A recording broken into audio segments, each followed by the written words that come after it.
Hey guys, welcome back to Open It and Play. You caught me at home today, but I just got a shipment from Big Bad Toy Store with some figures that I've been waiting around 3 months for. And the first one I wanted to do for an unboxing is this Inhumans Crystal and Lockjaw. So a quick rundown on the Inhumans if you don't know them.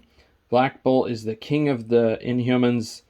They live on the so-called blue part of the moon, which is kind of like where alien Kree established a little base. And then this is Medusa. She has prehensile hair as her power.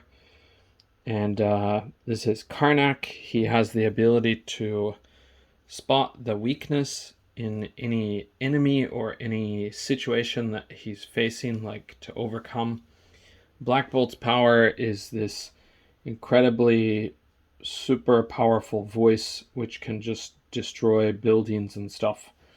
He can kill people just by whispering, so he almost never talks. But anyway, we're going to look at Crystal and Lockjaw. And Crystal is kind of like the princess of the Inhumans, and Lockjaw is her guardian. Lockjaw has the power to teleport, so he's sort of like the group's teleporter. And Crystal has elemental powers, so she can control fire, water. I think she can control things like wind, for example, or create something from earth. But honestly, I haven't seen her powers depicted enough times in the comics to know the full range of her powers. But let's get a look at the box.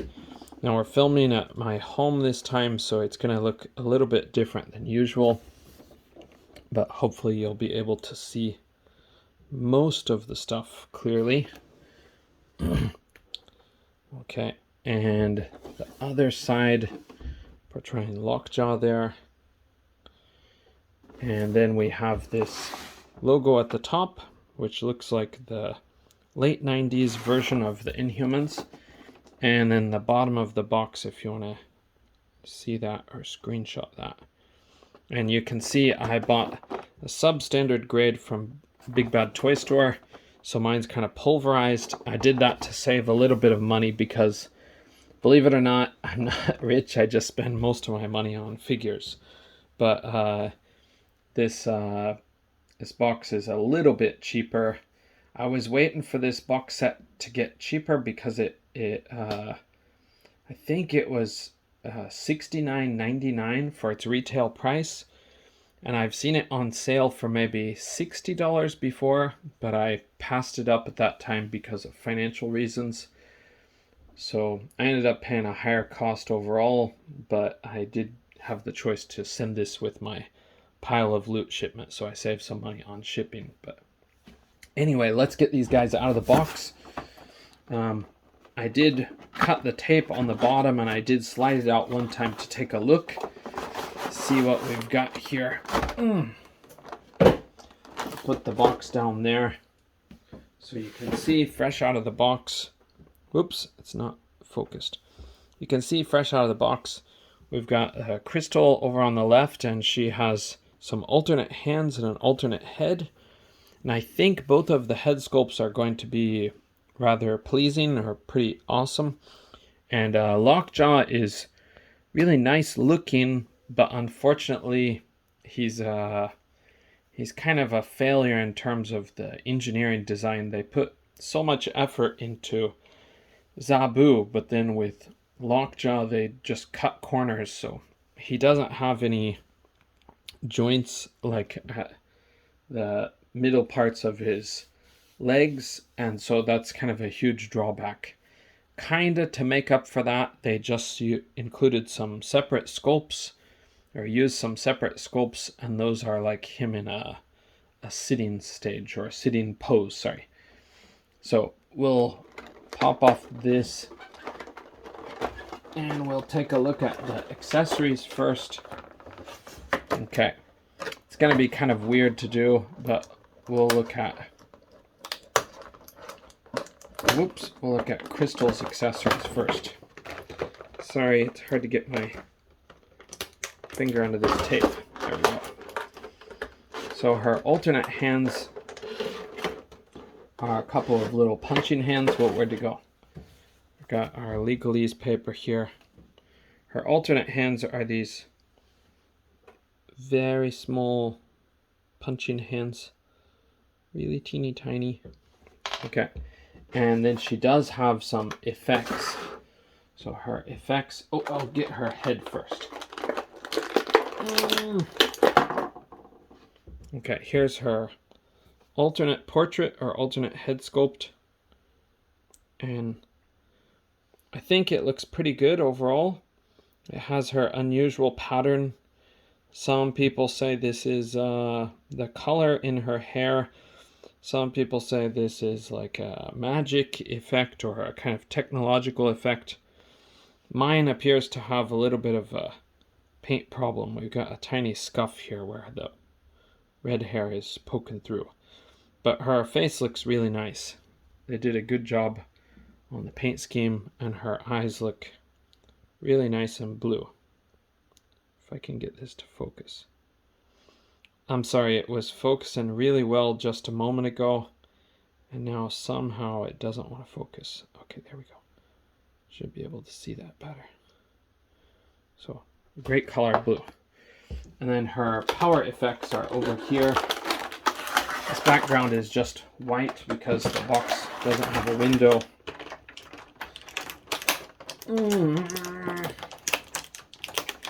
Wow, this tape is tricky today compared to usual.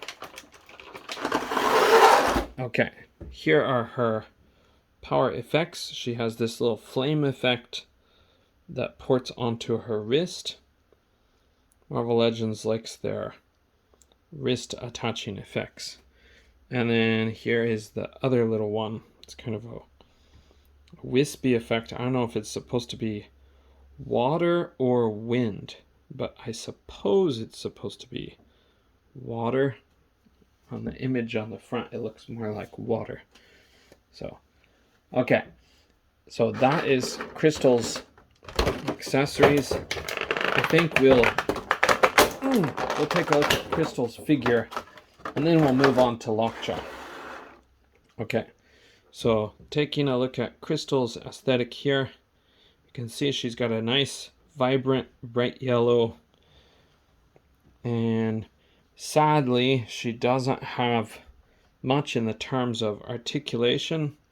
She's not an extremely fluid or dynamic figure as far as how you compose her, but I guess in the comics she's not that dynamic of a character either. So yeah, she doesn't have waist cut or a waist joint, so you're left to depend on, or you're left to deal with this diaphragm as your only real movement there. But okay, I think got a decent look at the figure. So what we'll do is take a look at her articulation. So she has a disc hinge. Come on, focus. Okay. She has a disc hinge with a ball joint, and it moves rather tight compared to usual.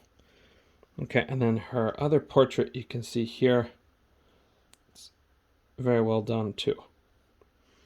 I really like both head sculpts. So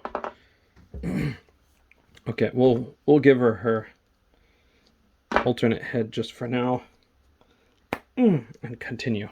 So I think with this head we have more movement options. She can look up, she can look, well, she can't look back all that much, but neither could she with this head. So she's not going to look up, but she can look down very easily. Sorry. Okay. And then her arms will go all the way around. No butterfly joints, but her shoulders will bring it up to here. She's got a bicep cut, double jointed pinless elbows. Sorry, this is really tight. The elbows will get you basically as far as you need. Okay, and then Her diaphragm joint, like we talked about before, she can go back that far forward. Not too bad, but of course it's not great. Marvel Legends are usually not great for the diaphragm joint. But, whoops. She'll kick up to here. She does have thigh cut, and she does have double jointed pinless knees. They'll get you like that, or like this if you tuck them in a different way. Okay, and then no boot cut, which stinks. Her feet will hinge up that far, back almost all the way, and she does have an ankle pivot. So I think she's a solid figure, but for this set's price, she needs to be much more deluxe than she is. So I don't think that's asking too much for the price that they're charging.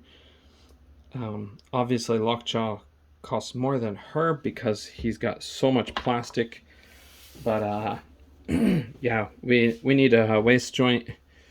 We need maybe butterfly joints, or at least boot cut. Boot cut and a waist cut would be nice. Okay, let's move on to Lockjaw. Now Lockjaw is not actually assembled. Ooh, he's a real big guy. So what we're gonna have to do is we're gonna have to take him out of here. And he does have some little bits holding him in. So I'm gonna do a bit of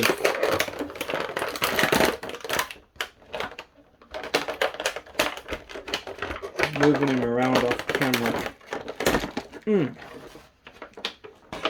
Okay, we've got this part. My goodness, he's a big boy. And we'll find his front legs. We've got one in here. And we also have this alternate portrait for his face, which I know is going to be kind of scary because it actually, you peel off half of his face and then port this in.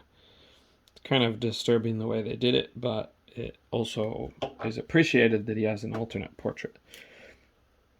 Okay, and he's got these big old bull joints, kind of typical for Marvel Legends modern style. We'll see how hard that is to put on. Oh, it goes in very easily. Okay, he's almost done. He is a big, big boy, huh? Okay, and we'll get this other front leg out. Okay, it's here. And we'll put this on.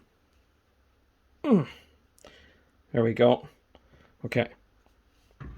There he is. He is cool.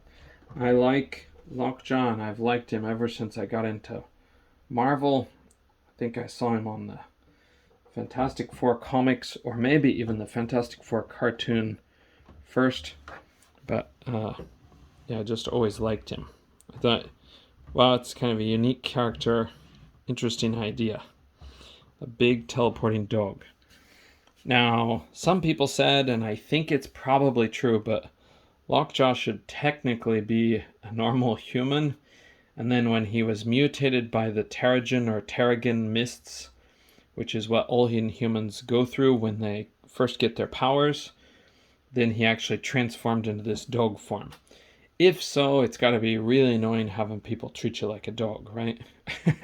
I don't know if that's completely true. I think it depends on which version of the story you're reading. So, okay, and then we have this port where we can take out his little teleporting tuning fork, and his accessories include the alternate tuning fork, which is just his standard version. You can see it here. So that's what he looks like when he's not teleporting. And it is nice and shiny, but it's not painted.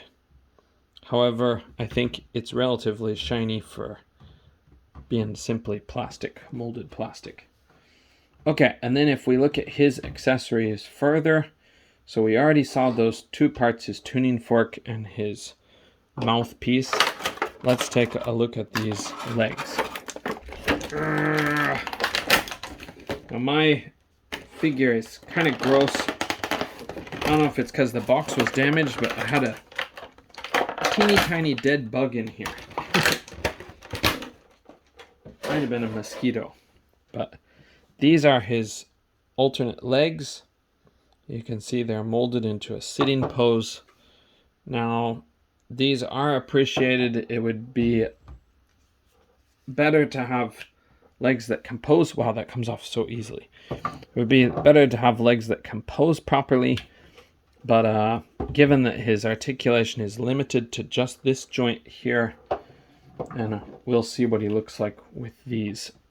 But yeah, it's better to have these than to not have any other options for his feet. So, but yeah, it looks like he's gonna be kind of like that. So he's sort of squatting down. He's not quite sitting, but if I play with him a little bit more, I might be able to make him sit better. So, he's got some real stubby qualities to him. I don't know if I can make him sit better. But anyways, it does give you a little bit more of an option. He's sort of like half at rest. I should play with him more before I try to figure out how to properly pose him, but I think I probably have to open up the gap in his legs more to get it looking more like a seated pose. Or even, even tuck him in.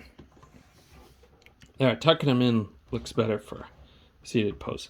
But you can't get his head down further than this. So now let's take a look at the horror show that is his face. We'll pop off this thing. Open mouth, goodbye. There he is, what a good boy. Okay, and we're gonna put on this different snout. It ports in smooth, but I'm trying to push it tight so there's less of a crack. But the way that they designed it, the crack's not very noticeable. It blends in with the sculpt pretty well. So that's his alternate look. Okay, and we're gonna go through his posability. So actually, I'm gonna take off this alternate part. I'll go with his regular parts so we can see the alternate parts have no articulation like these. Man, those come off really easily. So they're gonna be easy to work with. Okay. So let's look at Lockjaw's articulation. Obviously that tuning fork doesn't articulate. Okay. So he does have a joint in the head to look up and around. He can look side to side, so it is a ball joint. So he'll go off to one side that far, off to the other side that far. Okay, down that far, which is not at all, and up that far. So they could have done better on the down. It's kind of disappointing. But these are ball joints, so they can twist all the way around. He's got the hinge and the pivot, ankle pivot, and same for this, all the way around, hinge and pivot. Okay, and his back legs will just be the same deal. They can go all the way around, though it looks really weird, and you probably never use that. And hinging and pivoting feet too. Okay, for his back legs. So that is Crystal and Lockjaw, and I think they're a pretty cool set. I'm happy with them, though they did cost me an arm and a leg. I think they were $65 to $66 just for the two of those guys, but they are characters that I care about, and they are characters I've wanted since basically I was a teenager. I never did have either one of them represented in any form, so this is a nice surprise. And some of you may have seen my other video. I'm working on a 90s version of Crystal for my Avengers display, but I don't have her finished yet, so I'll share an update with her with these heads pretty soon. Okay, thanks guys, bye.